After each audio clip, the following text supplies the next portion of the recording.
up, YouTube? Keg Daddy, owner of Detail Kegs, or Dirty Dave, whichever you want to call me.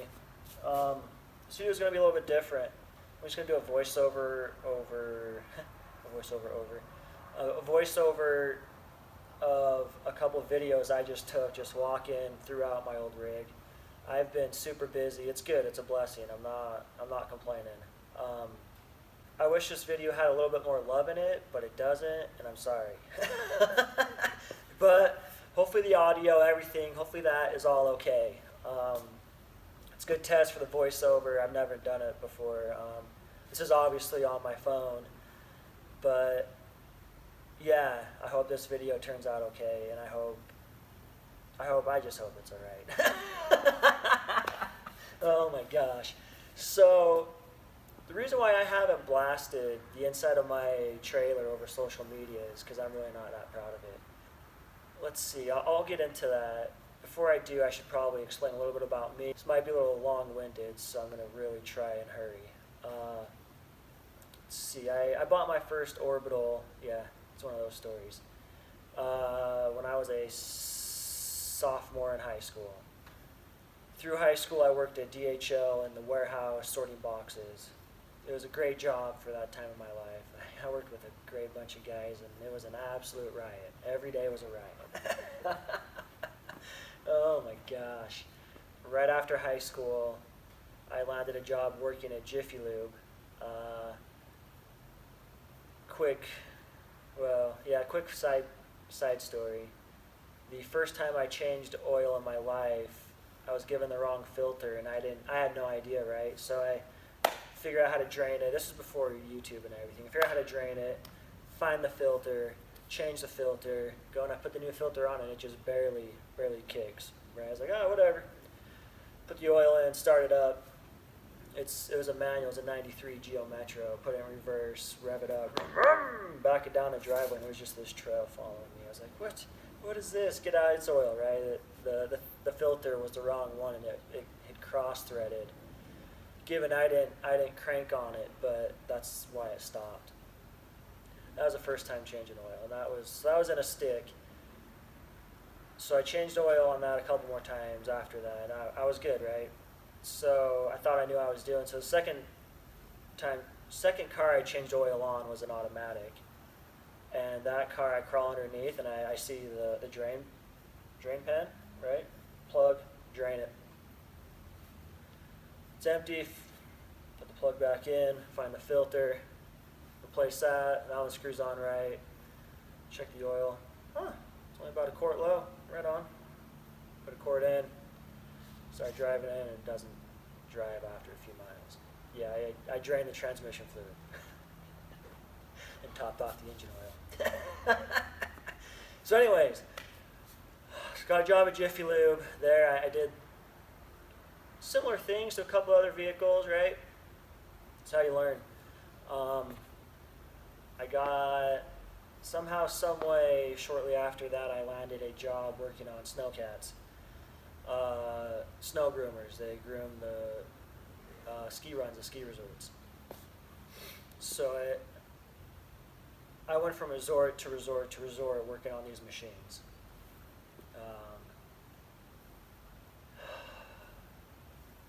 Yeah, when I first started there, I messed up a lot of stuff too, man. Almost got fired a bunch of times. But for some reason, they kept me around for quite some time. This was before smartphones, anything like that. Like when you got sent on the road, I would go with my atlas and a Sharpie and a service manual. And when you got there, you read the service manual, and you look at the schematics, and you try to figure out what's wrong and what you're looking at. It's a lot of times I thought about quitting and whatnot, but I didn't, right? And I stuck through it, whatever. In 2011, I left that job for a few bucks an hour. That's what it boiled down to. I gave them the opportunity to keep me. It's a corporate company. Accountants and corporate companies are horrible. say that right now. I understand their job and their side of things, but the bean counters will destroy companies. They might keep it afloat because of numbers, but the morale and the culture of the business will be destroyed, and that's what happened. So I guess I should also add too that to this day they still do hire me. So we are on good terms, but you get what I'm saying. So after that, I got a job at a small mom and pop company, fabrication hydraulic shop. They're a dealer for the only U.S. drill manufacturer. So we did dealer work, warranty work, a little bit here and there, but mostly what we did there was custom one-off drill rigs. More specifically, underground rigs for mostly minerals.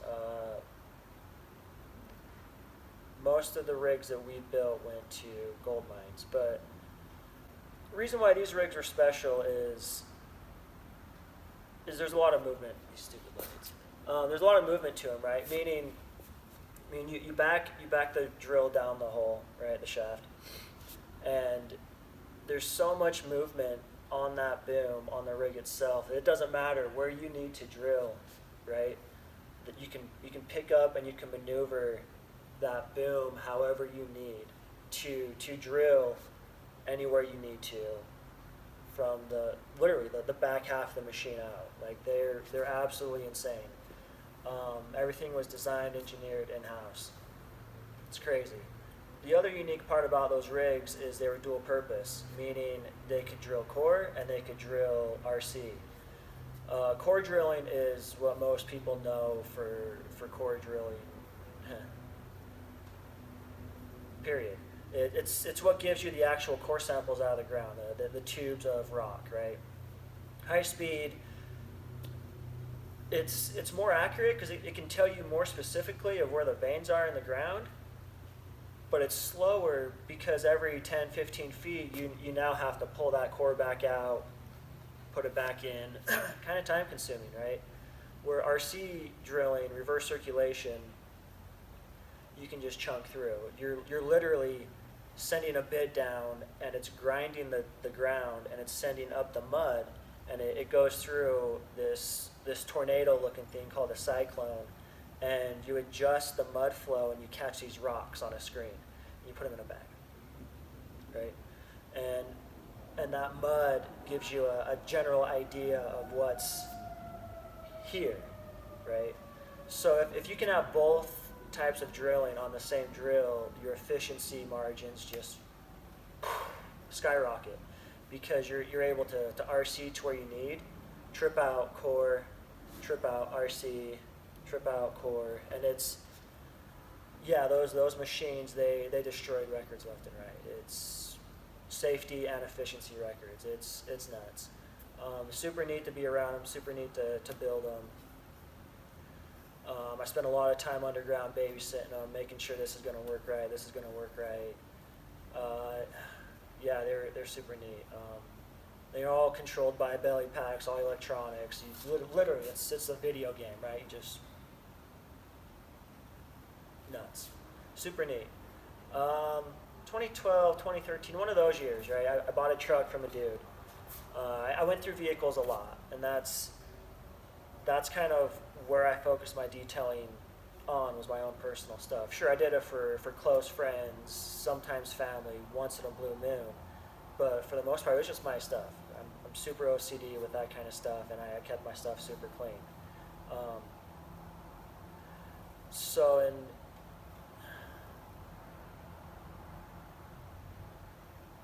it's got to be 2013. I'll have to look back at pictures now. But anyways, I bought a truck from a dude, and that's what he did for a living. He was a mobile detailer, right? And that really opened my eyes to that people can actually do this for a living. Like I'm buying this dude's truck, and that's what he does, right? And he was going to go buy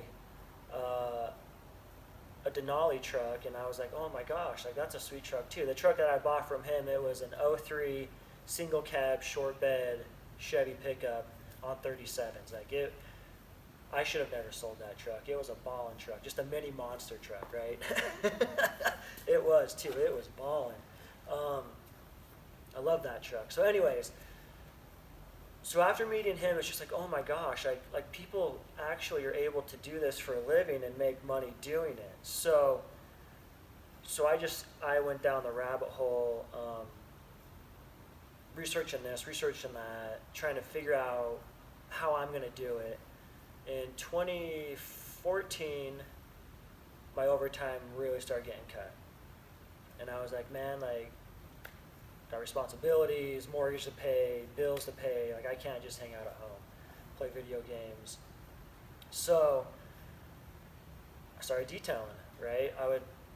I'd go to work my 8 hours, come home, throw all the crap in the back of my truck, go out, detail a few cars, come home, unload all my crap, and go to work the next morning. I did that for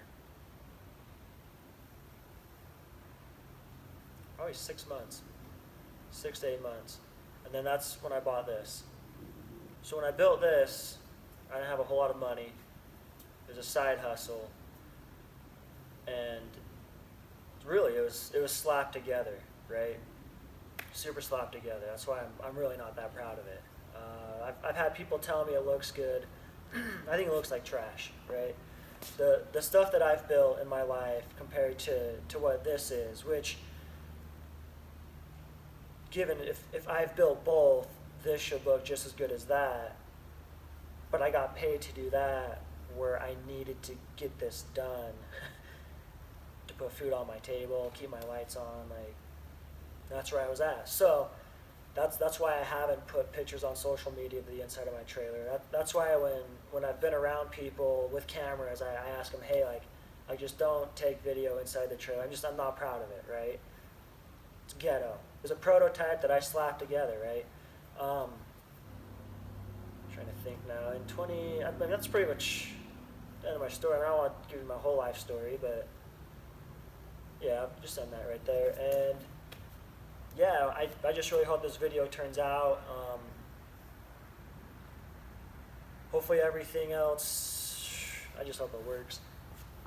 And if with these videos, like right now, like I am halfway through the next video. As you can tell, like that's gone. It's coming back out, but she's gone. Yeah, it's been a project.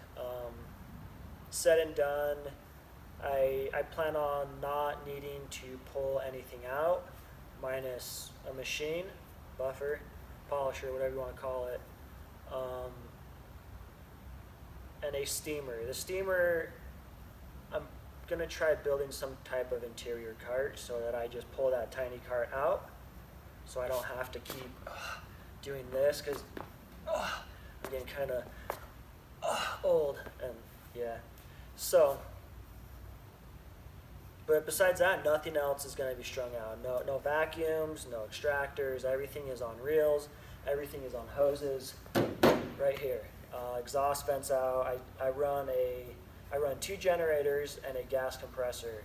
The reason for the 2 generators, one generator is like 10,000 watts starting.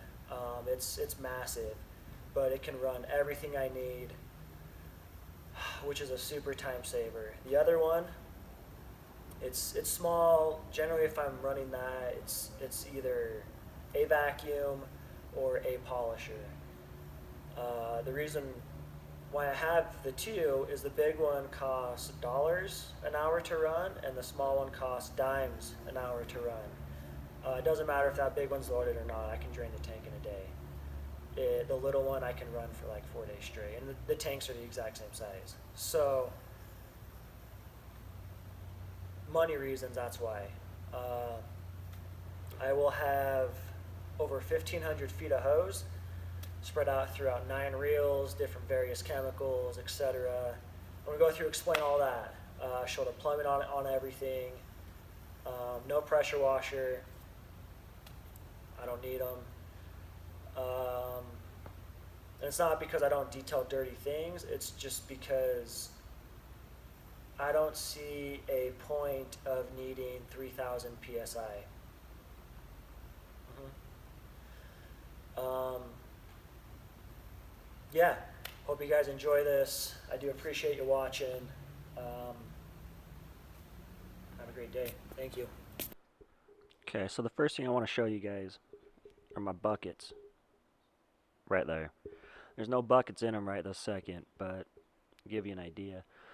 So I would place my wash buckets inside these two buckets, and they would fill automatically. Both buckets to exactly where I wanted it. Everything was off a timer. If you notice, the two tips on the top are different, and that was to restrict the oil going, or restrict the water going into one bucket over the other to make the levels in those buckets even after that the timer was done. Um, Saved me a ton of time right there. Every wash you go and you fill up your two buckets, it takes a couple minutes, right? Compound that on top of each other and it takes forever. So there's a bucket right there, which I had two. Lowe's went and changed their style of buckets and really messed up that. Anyways, if you look right here, that red button, that was my actuator for my buckets. I would just push that button. Sorry. And there would be a strobe that came on, and those would automatically fill till they were full. It would shut off. And there's the brains for that, a timer and a relay. Pretty fancy stuff, I guess, you know. Simple but fancy. Um, just saves a bunch of time, right? That's all this is all about, is saving time. So this is why I need to redo my trailer. I took a day off for my birthday, and I threw everything in there. I usually have stuff kind of scattered, a couple different locations. And yeah, I've got too much stuff in this trailer, man. It's just a mess, it really is. And yeah, we gotta clean some of this stuff up. We really do. Make it a little bit more efficient on myself. So here's the back. Let it focus in here for just a second. Come on, come on. There it goes, there's some light. Got an old generator right there. Got my shop vac. Vacuum made GV something something. They're awesome. Generator, compressor, shelf with some blowers on it, and a couple reels. Um, yeah, we'll look at the old girl first. So at the beginning, I told you guys I ran two generators. This is an old one, old little guy. Just putts along, right? Doesn't use any gas for polishing, vacuuming. It's awesome. Uh, Central vac. These vacuums are incredible. They really suck.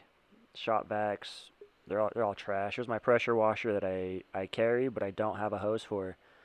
I used to have a hose for it, but so I don't see a point in running 3,000 psi. I really don't. So I run a pressure washer with no hose. It's my giant generator. Does like 9,000 starting watts. It's massive. Start a small village. Giant compressor, air tank behind it. It's a big Ingersoll Rand. The thing does like 30 GPM at 100 and something psi. It's nuts. Rickety shelf with my blowers. Those blowers are lifesavers. And the Wonder Winder. It's a wonder I still have it. Okay, they're piles of trash, but I still have it, so that means something. This is going too fast for me now. So the reels, top reel's air. Second reel is hooked up to a keg. The bottom reel is just water. It hooks up to a 12 volt diaphragm pump that you would find in an RV. I'll have another video that goes over specifically the pumps and everything, but yeah, that's what I run to flush. Okay, I don't run a pressure washer, I run a garden hose. And there's the biggest time saver you can get is a vacuum hose on a reel. You just set up a camera and watch yourself move your stupid vacuum around when you're vacuuming. You'll see what I mean. That reel alone will save you hours of time. And then there's my small reel. The red one is what I use to fill my tanks. Bunch of filters and plumbing and crap shoved up in there that you can barely see. But that's what I use to fill those 3 barrels that you see for with water. I just run that reel out the side. I don't have to drop the tank or anything. And then the vent on those barrels actually go the vents out of the trailer, so there's no overfilling them, anything like that. It looks complex, but it's pretty simple. And then right here is the foam cannon graveyard. You know, R.I.P.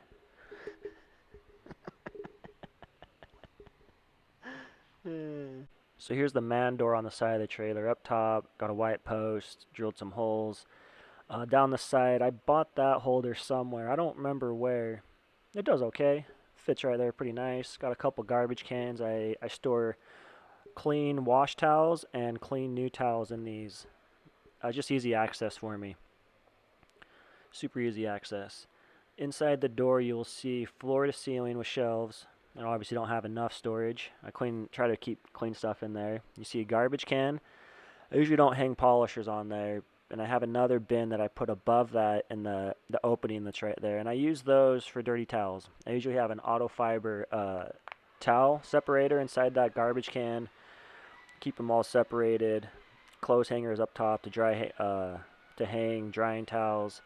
Garbage can. Then another post with holes in it. Shelf with my blowers. My giant compressor again. Right next to my giant generator. Couple reels right there. I guess there's only one now. I used to have two, but I needed the room for battery chargers, stupid stuff. Second clothesline goes across the back. Huge, huge shout out to Carl Gamba, his monster mitt. I've had that thing over a year. Hundreds of details with it, and it's still rocking. Couple of more hooks, just hanging stuff. Extension cords, you can never have enough. Again, there's that reel, just kind of hanging out. And then my sink. Yeah, I run a sink in my trailer. Rinse stuff out, fill bottles up, whatever you need, right? Right now it's just cold water, and the new setup we're gonna have hot water too. Really looking forward to it. So that pump does 70 psi at 6.5 GPM. It rocks and rolls, man. It's crazy. Drains out the bottom underneath. You can see my pump, battery. So nothing's super pretty, right? I'm not really proud about any of that, but it works, right? And it has worked for a long time. Couple bottles, empty space. That's where I usually stored my kegs.